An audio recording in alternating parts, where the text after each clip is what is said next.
Well, my name is Fabian Soto Pacheco. I'm a Costa Rican actor and singer. And I have the absolute honor of playing Molina in this production of Kiss of the Spider Woman. We are currently set in the beautiful Bristol Vic. It's our second theater. We started at Leicester Curve. We've had a gorgeous run here in Bristol. We have about one more week left. One more week left, exactly, actually. And then we have 1 week in Southampton. A little bit, actually. I think also the theater itself is very different. Both are very intimate spaces, but in Leicester, it's a totally different arrangement of the theater, and also I was closer to the audience. Here, I'm a little bit further away, and the theater. I mean, this theater is absolutely gorgeous, but it's just a very different arrangement. So even in the relationship that I have with the audience, I can't really see anyone's face in this theater, whereas in Leicester I could.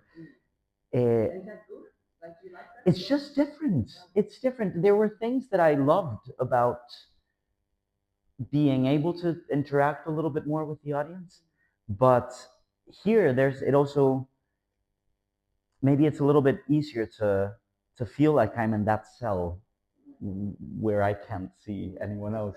Exactly.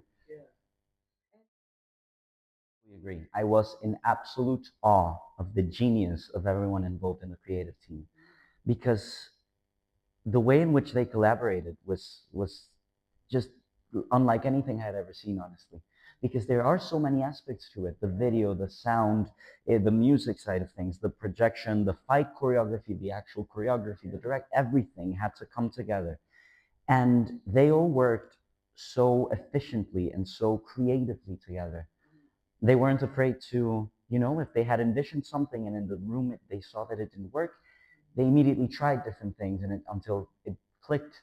And that happened with every aspect of it. I mean, one of the clearest examples I can think of is Sarah Travis, our orchestrator, came in during tech and saw some of the choreography, and there were some kicks and some things that Joe Goodwin, our choreographer, had choreographed.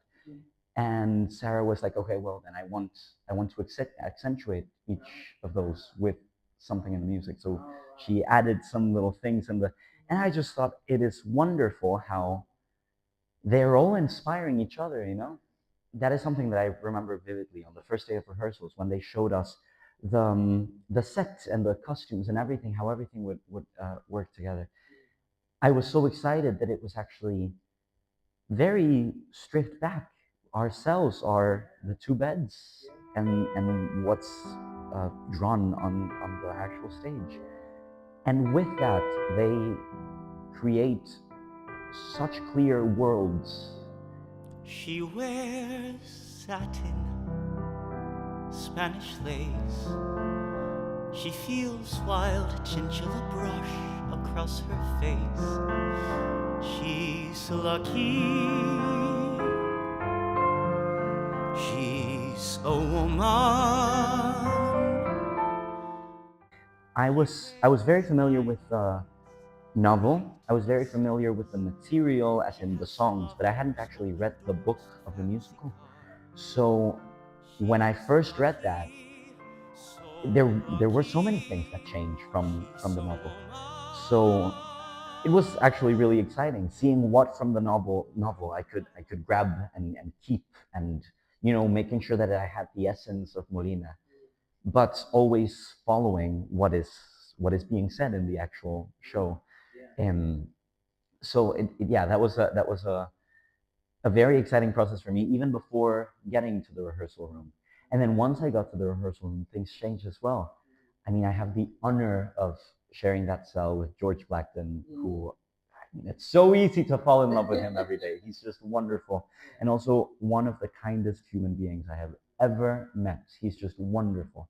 I feel so lucky to be doing this with him.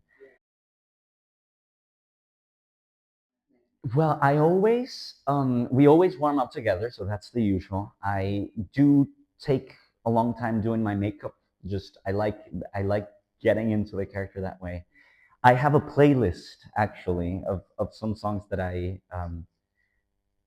associate with Molina, or that I know that um, you know Molina would have listened to in the 70s in Argentina. Yeah, there's this singer. His name is Jairo, and he's just a wonderful Argentinian singer. And there's one particular song which I think just resonates so much. So I try to always listen to it at least one in the day. Um, and I don't think I've ever said this out loud, but I always hear that song in my head during the very, very last scene. So yeah, I think that's the biggest point for me.